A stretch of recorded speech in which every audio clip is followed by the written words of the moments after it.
Hello. Sir আসসালামু আলাইকুম। আচ্ছা, ঠিক আছে, তাইলে আজকে আমরা পড়ায় যাই। আজকে আমরা গ্রুপ 18 এর যে মৌলগুলো আছে সেগুলো সম্পর্কে একটু পড়ব, পরে আমরা ডি ব্লক মৌল সম্পর্কে পড়ব। হ্যালো। জি স্যার। আচ্ছা, আমি জি স্যার। হ্যাঁ, পেজটা ইয়ে করছি। লিমা, তো অনেকদিন পরে তুমি সবগুলো ক্লাস করো না।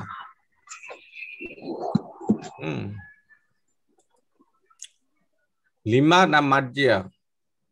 হ্যালো। স্যার ও লিমা। লিমা, আচ্ছা। পেজ দেখতে পাচ্ছ আমার?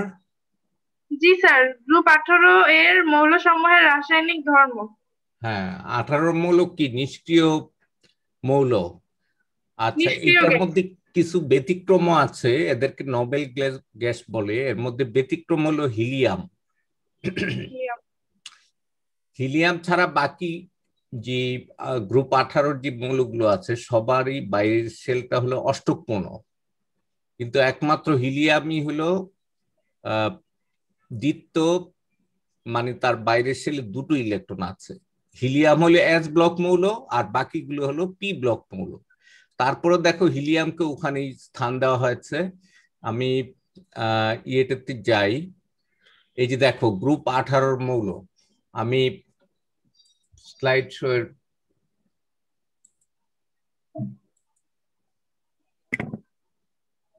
দেখো গ্রুপ 18 যে মৌলগুলো আছে সেটা কি হিলিয়াম, নিয়ন, আর্গন, ক্রিপ্টন, জ্যানন, রাডন। তারপর হলো অর্গানেসন, তাই না? অর্গানেসন সম্পর্কে আমরা এটা এটা হলো কৃত্রিম মৌল। তুমি দেখো এখানে এই যে কালার দিয়ে বোঝানো হয়েছে, এইটা ল্যাবরেটরিতে তৈরি করা হয়েছে। আর বাকিগুলো অনেক পরে নিষ্ক্রিয় মৌলগুলো আবিষ্কৃত হয়েছে। আর এই নিষ্ক্রিয় এই গ্রুপ 18 মৌলগুলোর মধ্যে হিলিয়াম হলো ব্যতিক্রম। দেখো হিলিয়ামের বাইরের শেলে মাত্র 2টা ইলেকট্রন আছে, আর বাকি সবার বাইরের শেলে অষ্টকপূর্ণ অবস্থায় আছে। বাইরের শেলটা এখানে লাল রং দিয়ে দেখানো হয়েছে। দেখো 2s2,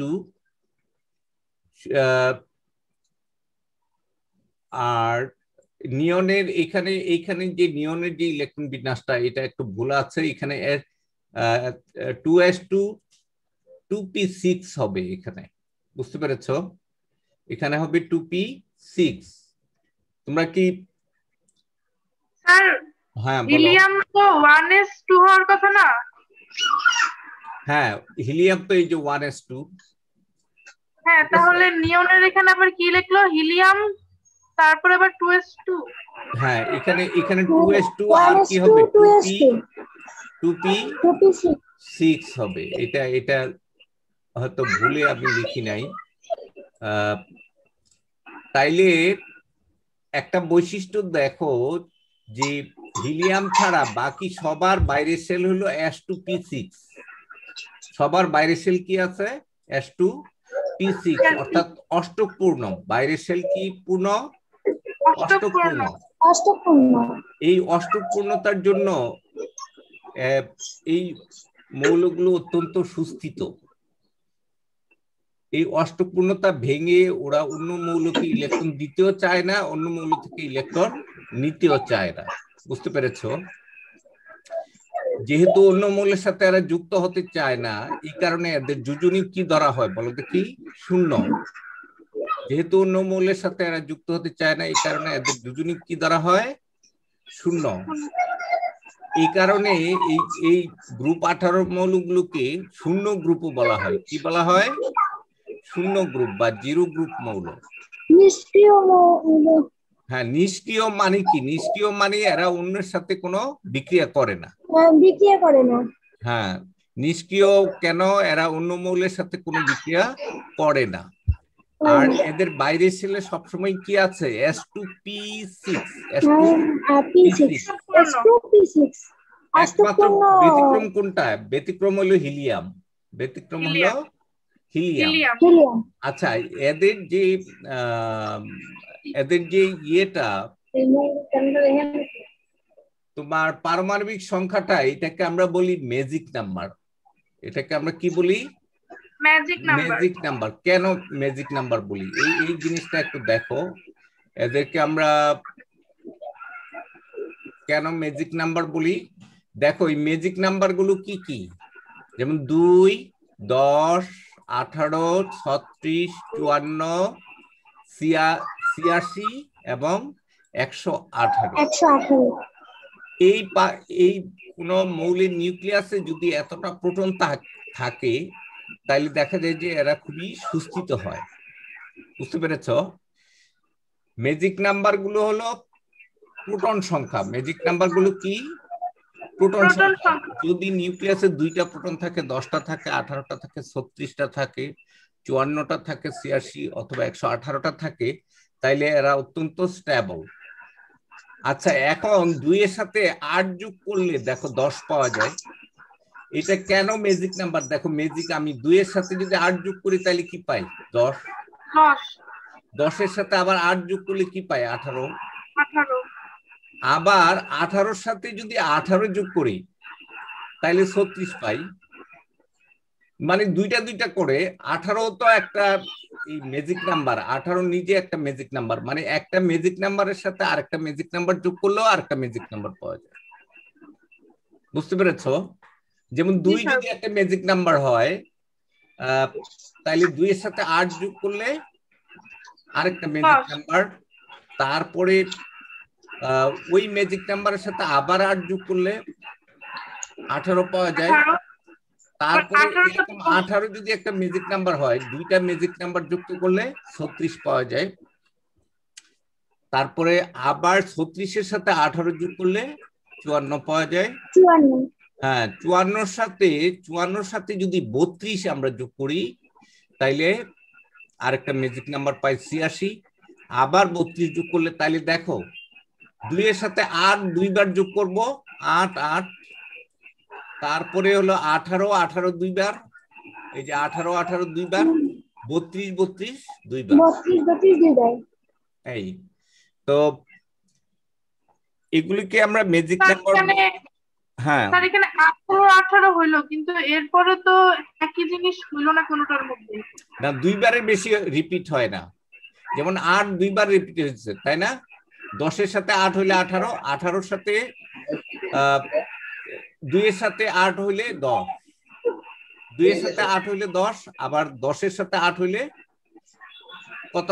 18। তাইলে এই হ্যাঁ, এখন 18 সাথে আবার 18 যোগ করলে 36, 36 এর সাথে 18 দুইবার যোগ করব, 36 এর সাথে 18 যোগ করলে 54। তাইলে 18 18 কত? 18, এরপরে হলো 32 দুইবার। তাইলে আমার এখানে মূল ইয়েগুলো হলো 8 দুইবার, এই 8 দুইবার, তারপরে 18 দুইবার, তারপরে হলো 32 দুইবার। বুঝতে পেরেছ? 32 32, তাই না? তাইলে দেখো 2 এর সাথে 8 যোগ করলে 10, 10 এর সাথে 8 যোগ করলে 18, 18 এর সাথে 18 যোগ করলে 36, 36 এর সাথে 18 যোগ করলে 54, 54 এর সাথে 32 যোগ করলে 86, 86 এর সাথে 32 যোগ করলে 118। হ্যাঁ, তো এই আমরা জানলাম। আর এদের কেন আমরা নিষ্ক্রিয় বলি? এই নিষ্ক্রিয় গ্যাসগুলোর মধ্যে হিলিয়াম হলো ব্যতিক্রম। এদের নিষ্ক্রিয় বলি এই কারণে যে এদের বাহির বহিঃশক্তি স্তর অষ্টকপূর্ণ, মানে S2P6 অষ্টকপূর্ণ বলে এরা কি করে না, এই অষ্টকপূর্ণতাটা ভাঙতে চায় না। এরা অন্য মৌলের সাথে ইলেকট্রন লেনদেন করে না বা গ্রহণ বর্জন করে না। যেহেতু অন্য মৌলের সাথে যুক্ত হয় না, এই কারণে তাদের যোজনী ধরা হয় শূন্য বা এরা নিষ্ক্রিয় মৌল।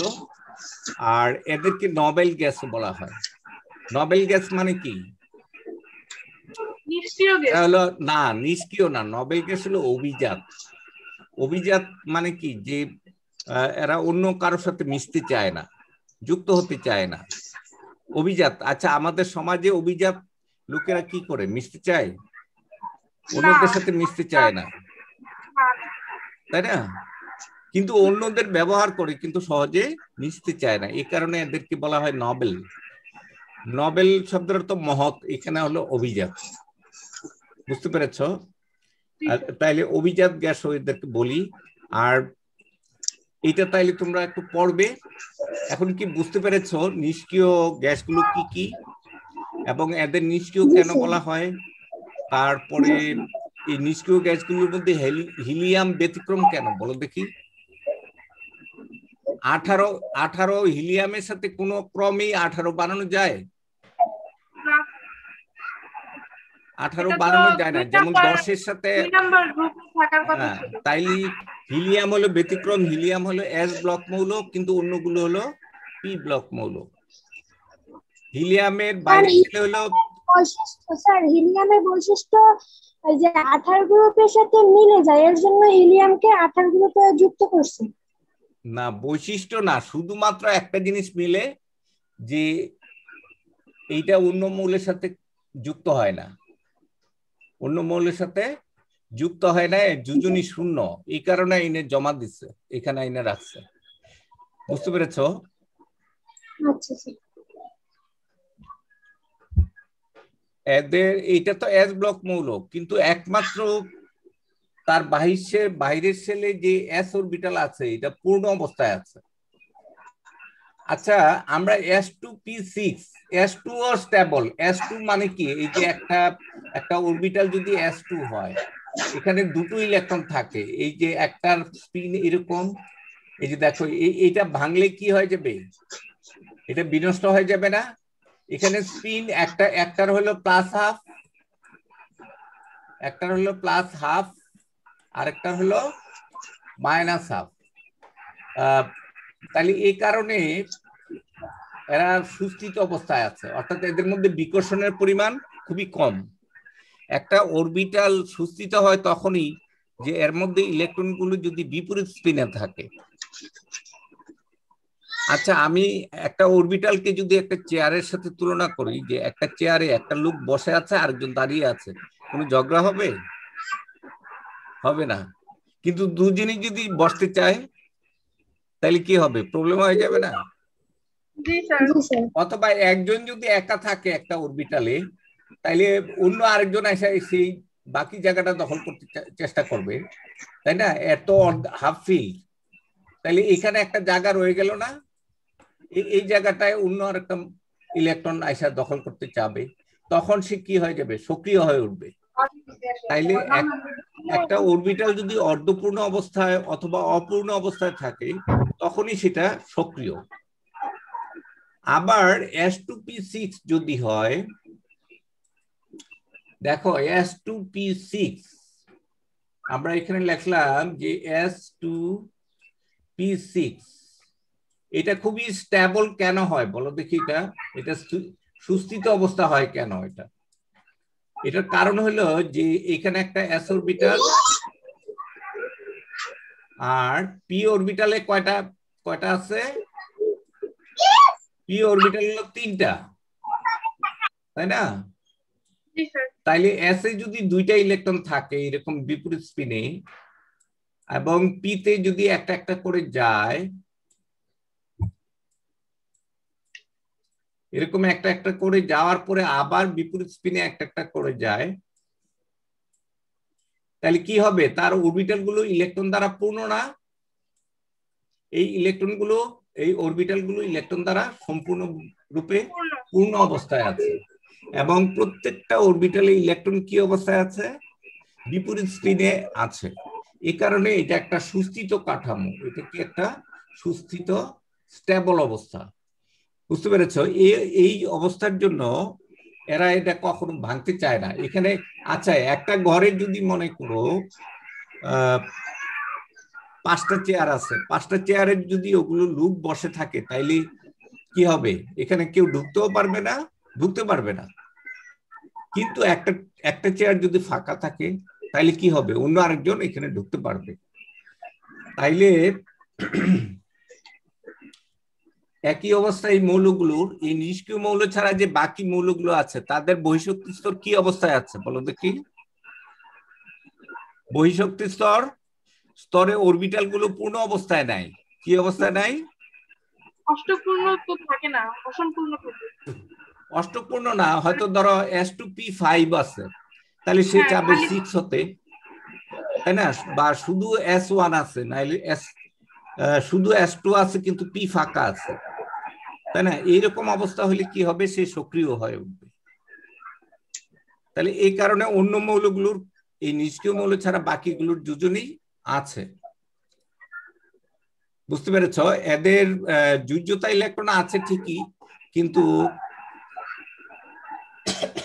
এরা সক্রিয় না। আচ্ছা, এটা আমরা জানলাম।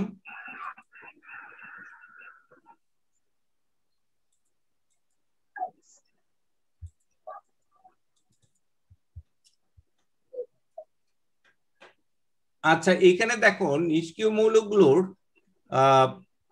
টোটাল বিষয়টা এখানে দেখানো হয়েছে, তাদের বহিঃশক্তি স্তরের ইলেকট্রন বিন্যাস, এই মৌলগুলো কি, তাদের এরা সবাই গ্যাস, তারপরে এদের গলনাঙ্ক স্ফুটনাঙ্ক দেখো, গলনাঙ্ক সবই মাইনাস, অর্থাৎ শূন্যের নিচে স্ফুটনাঙ্ক কি মাইনাস, অর্থাৎ এরা গ্যাসে অবস্থায় আছে। এদের পারমাণবিক ব্যাসার্ধ দেখো ক্রমান্বয়ে কি হচ্ছে, বড় হচ্ছে। আয়নীকরণ বিভব কি বাড়ছে না কমছে? হিলিয়ামের আয়নীকরণ বিভব অনেক বেশি, দেখছো? হিলিয়ামের আয়নীকরণ বিভব হলো কত? সবচেয়ে বেশি, 2372।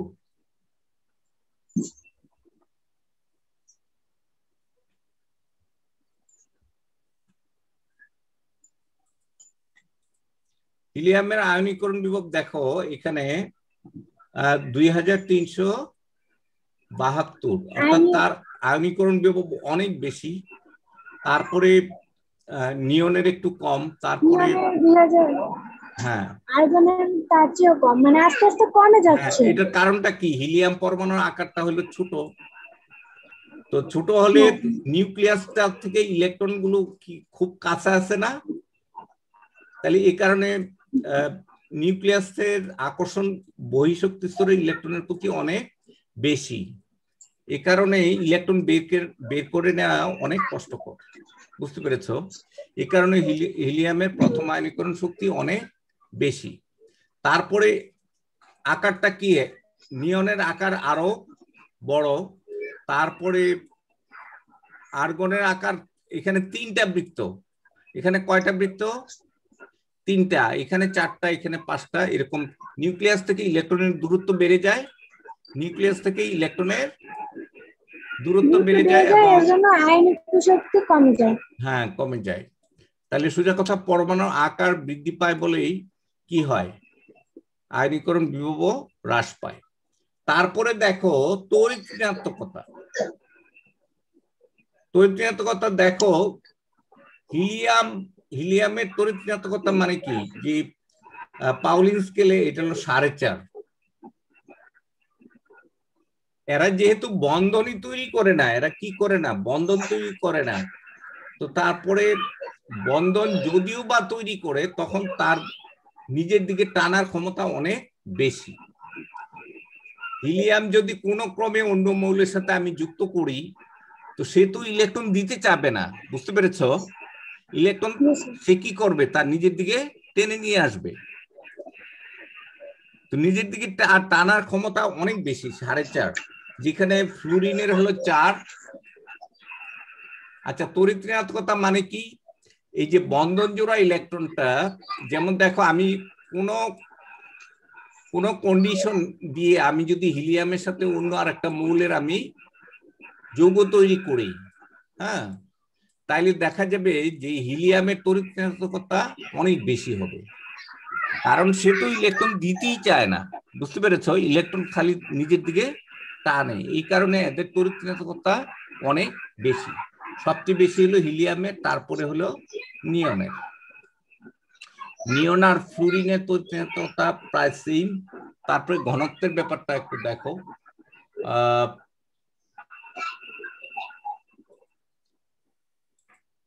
আচ্ছা, এরপরের স্লাইডে আমরা যাই। নিষ্ক্রিয় গ্যাসগুলোর ব্যবহার আর নিষ্ক্রিয়তার কারণটা কি, এখানে দুটো পয়েন্ট আছে। নিষ্ক্রিয়তার কারণ একটু পরে শোনাতো আমাকে, কে ইয়ে পড়াবো?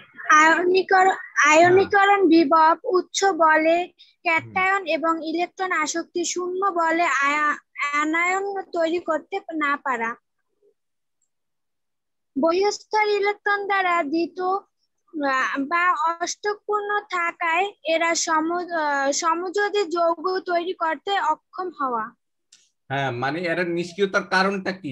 বহিঃশক্তি স্তর দ্বিত্ব, যেমন হিলিয়ামের 2টা আর বাকিগুলোর কি আছে, অষ্টকপূর্ণ অবস্থায় থাকার কারণে এরা কি করে না, অন্যের সাথে ইলেকট্রন শেয়ার করে সমযোজী না। যৌগ তৈরি করে না। সমযোজী যৌগ মানে কি? ইলেকট্রন শেয়ারের মাধ্যমে যৌগ তৈরি করা, বুঝতে পেরেছো? তো এরা অন্য মৌলের সাথে কি করে না, ইলেকট্রন শেয়ার করে না। তো শেয়ার না করলে বন্ধন তৈরি হয় না। তবে বিশেষ বিশেষ শর্তে এরা কি করে, বিশেষ শর্তে মানে কি, একটা বিশেষ অবস্থার প্রেক্ষিতে তখন তারা বিক্রিয়া করে। তবে আমরা দেখব, আচ্ছা এই নিষ্ক্রিয় গ্যাসগুলোর ব্যবহার বাস্তবে আমরা অনেক জায়গায় নিষ্ক্রিয় গ্যাস ব্যবহার করি। নিষ্ক্রিয় পরিবেশ তৈরি করার জন্য আমরা নিষ্ক্রিয় গ্যাস ব্যবহার করি, কারণ অনেক জায়গায় নিষ্ক্রিয় পরিবেশের দরকার হয়। এখন আমি এমন একটা বিক্রিয়া বা এমন একটা কাজ করব যে ওখানে যদি কোনো রাসায়নিক বস্তু থাকে তো তাইলে ওগুলো বিক্রিয়া করে ফেলবে। বাতাস নিলে কি হবে, ওগুলো বিক্রিয়া করে ফেলবে। বাতাসের নাইট্রোজেন, অক্সিজেন ওগুলো বিক্রিয়া করে ফেলবে। কিন্তু আমি যদি নিষ্ক্রিয় গ্যাসের মধ্যে ওই কাজটা করি তাইলে ওরা বিক্রিয়া করে না। যেমন বাল্বের ভিতরে যদি আমি নিষ্ক্রিয় গ্যাস ভরে রাখি, অথবা ধরো চিপস তৈরি করলাম, ওই যে খাবার চিপসের ভিতরে, প্যাকেটের ভিতরে যদি আমি নিষ্ক্রিয় গ্যাস ভরে রাখি তাহলে ওই চিপস আর নষ্ট হবে না। কেন নষ্ট হবে না বলো দেখি? কারণ বাতাসে অক্সিজেন থাকলে না, শোনো, অক্সিজেন থাকলে ওই অক্সিজেন বিক্রিয়া করে কি হয়ে যাবে, অক্সাইড হয়ে যাবে, খাদ্যবস্তুর সাথে খাদ্যবস্তু জারিত হয়ে যাবে, তাই না, উপাদানের সাথে। কিন্তু সেইখানে যদি আমি নিষ্ক্রিয় গ্যাস ভরে রাখি, বিশেষ করে নাইট্রোজেন অত্যন্ত একটা নিষ্ক্রিয় গ্যাস, নাইট্রোজেন প্যাকেট বলা হয় ওগুলোকে, বুঝতে পেরেছো? তো নাইট্রোজেন অথবা হিলিয়াম অথবা নিয়ন এইসব গ্যাস যদি আমরা ভরে রাখি তাইলে দেখা যাবে যে ওইটা দীর্ঘদিন অক্ষত থাকে। তারপরে এই যে আমাদের যে বাল্ব, টিউবলাইট দেখছো না? হ্যালো, টিউবলাইট দেখছো তো? টিউবলাইটের ভিতরে তোমার হিলিয়াম গ্যাস ভরে রাখা হয়। এতে কি হয়, টিউবলাইটের ভিতরে যদি আমি বাতাস ঢুকায় রাখতাম তাইলে অক্সিজেন আর ওই টিউবলাইটের তার বিক্রিয়া করে এটা শর্ট হয়ে যাবে, কিছুদিনের মধ্যে নষ্ট হয়ে যাবে, বুঝতে পেরেছো? কিন্তু আমি যদি টিউবলাইটের ভিতরে বা বাল্বের ভিতরে যদি আমরা হিলিয়াম গ্যাস বা নিয়ন গ্যাস আমরা যদি ভরে রাখি তাইলে কি হবে না, ওইটা অনেক দিন লাস্টিং করবে, বুঝতে পেরেছো? তারপরে ওখানে ওগুলো দিয়ে ইলেকট্রনও প্রবাহিত হয়। অ্যানোড ক্যাথোডের মাঝখানে যদি আমরা নিষ্ক্রিয় গ্যাস রাখি, তারপর আরো মজার ব্যাপার, এই গ্যাসগুলো হলো হালকা, প্লেনের ভিতরে ভরে রাখা হয়। কি করা হয়, প্লেনটাকে ওজনে হালকা করার জন্য, তার ওজন কমাই দেওয়ার জন্য প্লেনের ভিতরে কি ভরে রাখা হয়, নিষ্ক্রিয় গ্যাস ভরে রাখা হয়। আচ্ছা, একটু ব্যবহারগুলো একটু পরে শোনাও আমাকে এখান থেকে। নিষ্ক্রিয় গ্যাসের হালকা, নিষ্ক্রিয় গ্যাস সমূহের ব্যবহার। অত্যন্ত হালকা এবং অদাহ্য গ্যাস হওয়ার পর্যবেক্ষণ বেলুন এবং উড়োজাহাজে হিলিয়াম গ্যাস ব্যবহার করা হয়। রক্তে নাইট্রোজেনের তুলনায় হিলিয়াম কম দ্রবীভূত হয়, এজন্য গভীর সমুদ্রের ডুবুরিরা বাতাসের পরিবর্তে অক্সিজেন এবং হিলিয়াম গ্যাসের মিশ্রণ শ্বাসকার্যের জন্য ব্যবহার করেন। যদি বাতাস ব্যবহার করা হয় তাহলে সমুদ্রের গভীরে উচ্চ চাপে রক্তের মধ্যে নাইট্রোজেন দ্রবীভূত হয় এবং সমুদ্র পৃষ্ঠে উঠে আসার সাথে সাথে রক্ত থেকে নাইট্রোজেন গ্যাস বুদবুদ আকারে বের হয়ে আসছে, যা প্রচন্ড ব্যথার সৃষ্টি করে। শোনো, কেউ যদি ওই যে ডুবুরিরা যদি সিলিন্ডারের ভিতরে বাতাস ভরে নিয়ে যায়, বাতাসের মধ্যে 21% অক্সিজেন আছে না? জি স্যার। আর নাইট্রোজেন আছে কত পার্সেন্ট? 76%, তাই না? বা 78%। এখন সমুদ্রের নিচে যদি যায় তাহলে ওখানে পানির চাপ বেড়ে যায়, যত নিচে যাবে ততই কি হবে, চাপ বেড়ে যাবে। এখন উচ্চ চাপে দেখা যাবে সে এই নাইট্রোজেন রক্তের মধ্যে মিশে যাবে, বুঝতে পেরেছো? অক্সিজেনের সাথে কি মিশে যাবে, নাইট্রোজেনও মিশে যাবে। এখন যদি সে আবার উপরে উঠে আসে, এখন রক্ত থেকে কি হবে, নাইট্রোজেন গুলো বেরিয়ে যাবে না, রক্ত তো নাইট্রোজেনে থাকে না, নাইট্রোজেন রক্তে থাকে না। এখন এই রক্ত থেকে যখন নাইট্রোজেন বেরিয়ে যাবে তখন পেশির মধ্যে প্রচন্ড ব্যথা হবে, বুঝতে পেরেছো? কিন্তু আমরা যদি হিলিয়াম গ্যাস ব্যবহার করি তাহলে দেখা যাবে যে এই অসুবিধাটা হবে না। এই কারণে ডুবুরিরা কি করে, সিলিন্ডারের ভিতরে অক্সিজেন আর হিলিয়াম গ্যাস ভরে তারপরে তোমার, আচ্ছা শুধু অক্সিজেন নেওয়া যায় না কেন এটা বলতে পারবে? সিলিন্ডারে আমরা শুধু অক্সিজেন গ্যাস কেন ভরে নেই না পর্বতে অথবা সমুদ্রের মধ্যে, এটা কি বলতে পারবে? স্যার এটা কি কার্বন ডাই অক্সাইডের কারণে? কারণ ওইটা তো আমরা ছাড়ি। শোনো, আচ্ছা আমি ধরো ইলিশ মাছ হলো গভীর পানিতে থাকে, তাই না? যেই আমরা এটাকে বাতাসে নিয়ে আসি এটা কয়েকটা নাড়াচাড়া দিয়ে মরে যায়, কারণটা কি? কারণ হলো গভীর পানিতে অক্সিজেনের পরিমাণ মাত্র 0.2%। কত পার্সেন্ট? 0.2।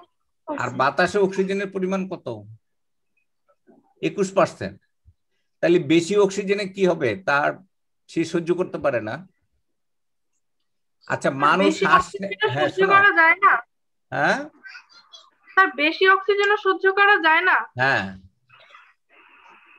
কারণ অক্সিজেন পরিমাণ মতো যদি না হয়, যেমন মানুষের শ্বাস প্রশ্বাসের জন্য 20% অক্সিজেনের দরকার, কিন্তু মানুষকে যদি 100% অক্সিজেনে রাখা হয় মানুষ মরে যাবে কয়েক মিনিটের মধ্যে,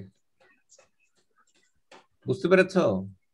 একটা নির্দিষ্ট পরিমাণ হলেই রক্তে বেশি অক্সিজেনও ভালো না, আবার কম অক্সিজেনও ভালো না, বুঝতে পেরেছো? তাইলে এইটা একটা নির্দিষ্ট পরিমাণে থাকতে হবে। এই তো এই কারণে অনেক মাছ আছে বাতায় পানি থেকে উপরে উঠালি মরে যায়, যেমন চাপিলা মাছ। এটার কারণটা কি? কারণ হলো পানিতে আছে অক্সিজেনের পরিমাণ মাত্র 0.2%। কত পার্সেন্ট? 0.2% অথবা 1-2% বলা যায় ক্ষেত্র বিশেষে। এবং ওই পরিমাণ পানিতে ওই পরিমাণ অক্সিজেনে এটা সে স্বাচ্ছন্দ্যে বেঁচে থাকতে পারে। কিন্তু কই মাছ 21% অক্সিজেনও বাঁচে, শিং মাছ, এই কারণে এরা মরে না। বলে না যে কই মাছের প্রাণ, কারণ হলো যে এরা বেশি অক্সিজেনও বাঁচতে পারে, কই, মাগুর, শিং এরা, বুঝতে পেরেছো? তাইলে এই মাছগুলো কি করে, পানির অক্সিজেনে পোষায় না, একটু পরে পরে উপরে থেকে উঠে ফুট দিয়ে অক্সিজেন নিয়ে যায়, বুঝতে পেরেছো? অন্য মাছ কিন্তু নিচে থেকে উপরে ভেসে আসে না। হ্যাঁ, কিন্তু কিছু কিছু মাছ আছে যে ওরা উপরে উঠে অক্সিজেন নেয়। তারপরে তোমরা ওই যে ডলফিন দেখো নাই? হ্যাঁ, ডলফিনও একই অবস্থা, পানির অক্সিজেনে তার পোষায় না, সে করে কি একটু উপরে উঠে উঠে অক্সিজেন নেয়, বুঝতে পেরেছো? তো নিষ্ক্রিয় গ্যাসগুলোর ব্যবহার তোমরা পড়বে, এখানে ডিটেলস আমি লিখে রাখছি, ঠিক আছে? এইখানে দেখো লাইটিং এর জগতে নিষ্ক্রিয় গ্যাস, এই যে লাল নীল বাতি আমরা দেখি লাইটিং, এখানে দেখো হিলিয়াম দিয়ে কিরকম আলো পাওয়া যায়, নিয়ন থেকে আলো পাওয়া যায়, আর্গন থেকে, ক্রিপ্টন থেকে, জ্যানন থেকে বিভিন্ন রঙের আলো পাওয়া যায়, বুঝতে পেরেছো? এই লাইটিং এর জগতে আমরা এই নিষ্ক্রিয় গ্যাসগুলো ব্যবহার করি। এক এক নিষ্ক্রিয় গ্যাস ব্যবহার করলে এক এক নিষ্ক্রিয় গ্যাস ব্যবহার করলে এক এক রকমের লাইট তৈরি হয়, বুঝতে পেরেছো? বা 2 বা ততোধিক নিষ্ক্রিয় গ্যাসের মিশ্রণ যদি আমরা ব্যবহার করি তাহলে বিভিন্ন রকমের লাইট পাই। তো এই যে বাল্ব, রঙিন বাল্বগুলো তৈরি করার জন্য এই নিষ্ক্রিয় গ্যাস ব্যবহার করা হয়। বুঝতে পেরেছ? এই যে জ্যানন থেকে আমরা পাই সবুজ আলো, এখানে বিভিন্ন রকমের আলো আছে। তারপরে আর্গনের সাথে মার্কারি বাষ্প মিশালে আমরা অনেক রকমের আলো পাই। তো তোমরা এই লাইটিং এর তৈরির জন্য নিষ্ক্রিয় গ্যাস। আচ্ছা, নিয়ন সাইনের কথা শুনছো? নিয়ন সাইন? হ্যালো? না স্যার। রাস্তায় বেরোলে দেখো না সাইনবোর্ড লাল নীল লেখা জ্বলে? হ্যাঁ, অন্ধকারে। বড় বড় বিল্ডিং এর উপরে জি স্যার। বিলবোর্ড বলে। ওই বিলবোর্ডের মধ্যে যে বিভিন্ন রকমের লেখাগুলো তৈরি হয়, এগুলো নিষ্ক্রিয় গ্যাস দিয়ে তৈরি করা হয়। ওইটাকে বলা হয় নিয়ন সাইন। কি বলা হয়? নিয়ন গ্যাস দিয়ে ওই জিনিসগুলো তৈরি করা হয়। আচ্ছা, এরপরের স্লাইডে আমি দেখি একটু।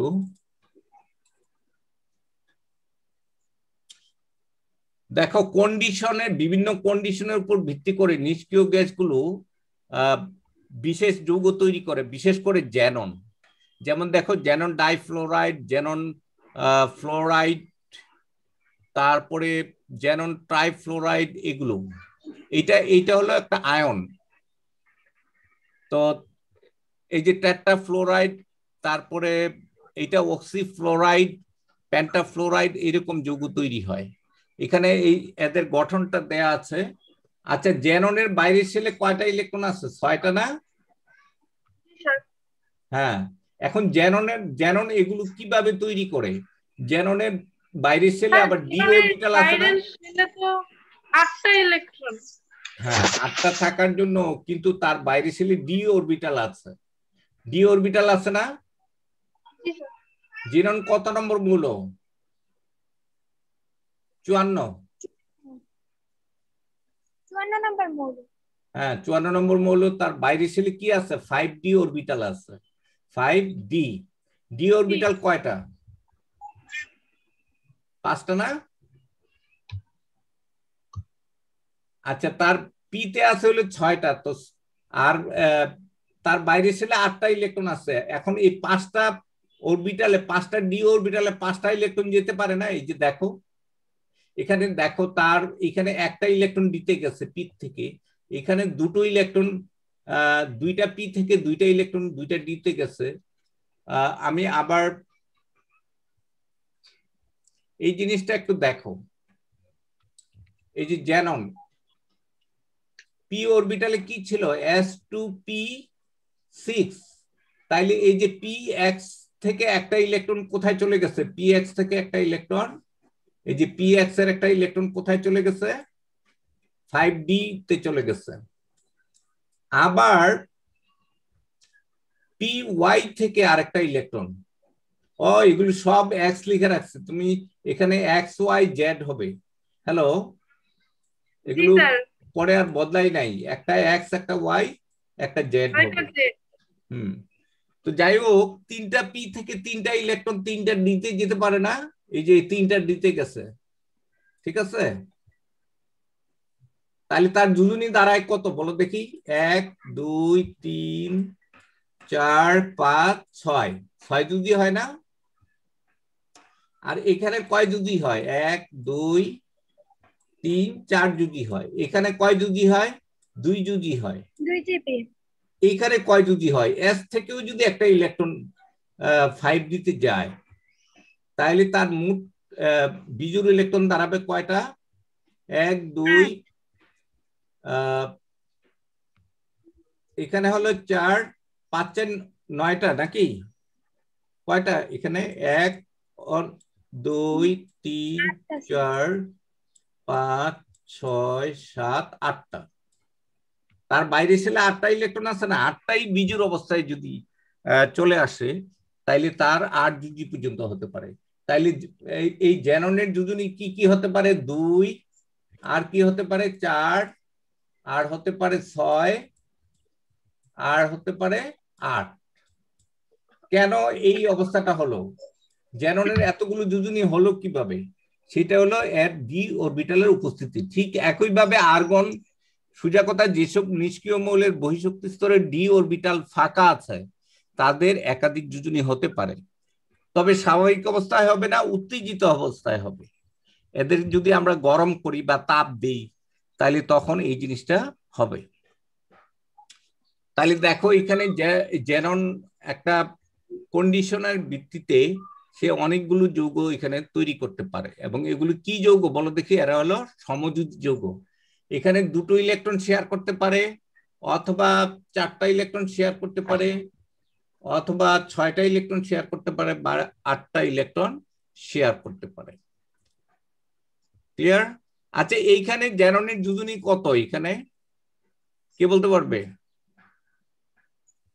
এই 6টা অক্সিজেনের যোজনী কত?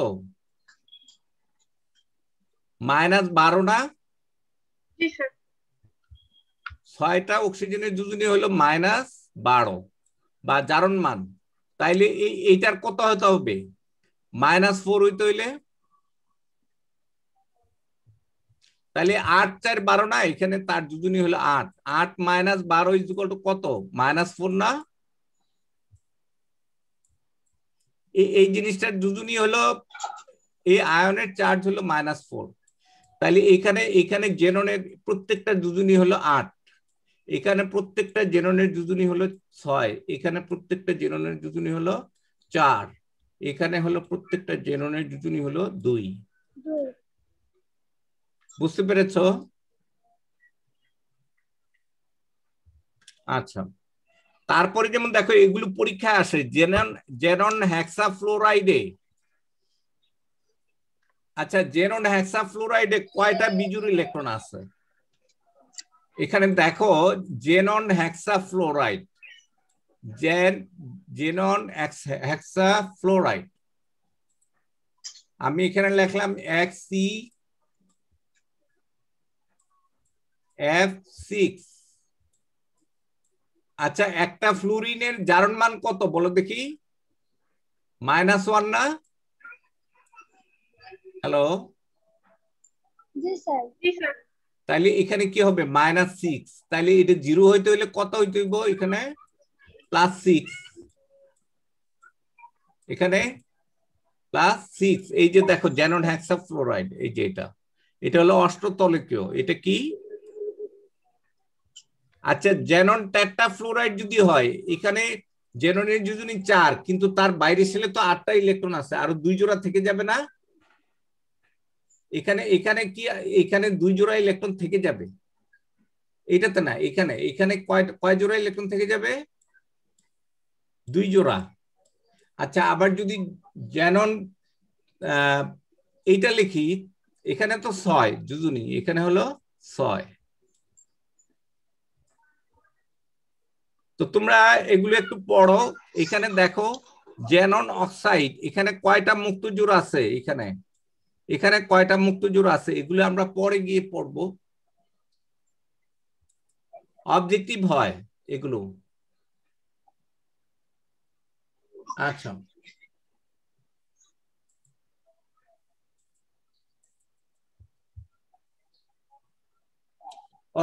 এইটা শেষ, হ্যালোজেন শেষ। এরপরে আমরা ডি ব্লক মৌল পড়বো। তোমরা এটা একটু পড়ো তো দেখি, একটু আজানটা শেষ হোক। হ্যালো, ডি ব্লক, একটু পড়ো তো দেখি এটা। হ্যাঁ, সংজ্ঞা: যে সকল মৌলের ইলেকট্রন বিন্যাসের সর্বশেষ ইলেকট্রনটি এর পরমাণু বহিঃস্তরের পূর্ববর্তী দ্বি উপস্তরে প্রবেশ করে তাদেরকে দ্বিবলক মৌল বলে। অথবা যে সকল মৌলের ইলেকট্রন বিন্যাসে বহিঃস্তরের পূর্বে ডি উপস্তরে 1 থেকে 10টি এবং বহিঃস্তরে এস অরবিটালে 1 থেকে 2টি ইলেকট্রন থাকে, অর্থাৎ সর্বশেষ ইলেকট্রনটা কোথায় যায় বলো দেখি? ডিতে। সর্বশেষ ইলেকট্রনটা কোথায় যাবে? ডিতে। এদের আমরা যদি n-1 দিয়ে শুরু করি, তাহলে বহিঃশক্তি স্তরটা হবে কত? n। যেমন আমি এখানে যদি 3D লিখি, তাহলে বাইরের শেলটা কি হবে? হ্যালো, 3D লিখলে বাইরের শেলটা কত হবে? 4s। তাইলে শেষ এইখানে এস এর দুইটা যাওয়ার পরে বাকি যে ইলেকট্রন গুলো আছে সেগুলো কোথায় যাবে, ডি তে যাবে। তাহলে ডি অরবিটালে মোট 1 থেকে কয়টা ইলেকট্রন থাকতে পারে, 10টা, 1 থেকে 10টা।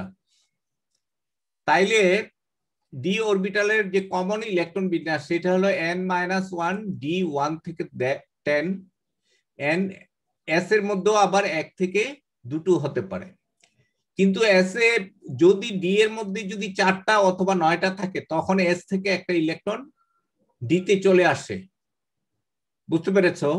আর এখানে এন এর মান হলো 4 থেকে 7। হ্যালো, জি স্যার। আচ্ছা এইটাকে যদি আমি উল্টায় লিখি, আমি এখনো ছেড়ে দিব, এইটাকে যদি আমরা উল্টায় লিখি, মনে করো আমি এখানে এন লিখলাম ডি এর মধ্যে, তাইলে এটা কি হবে, 1 বড় হবে না? জি স্যার। আচ্ছা আমি যদি এখানে লিখি 3d, তাইলে এই এখানে হলো 4s হবে, তাই না? জি স্যার। 4s। তাইলে এইটা যদি আমি 3টাকে যদি n লিখি তাহলে এটা কত হবে, n+1 হবে না? জি স্যার। আর যদি এইটাকে n লিখি তাহলে এইটা কত হবে, বাইরে যদি n লিখি, এখানে বাইরে n লিখলে সামনে হবে n-1, আর যদি ভিতরে n লিখি তাহলে বাইরে হবে n+।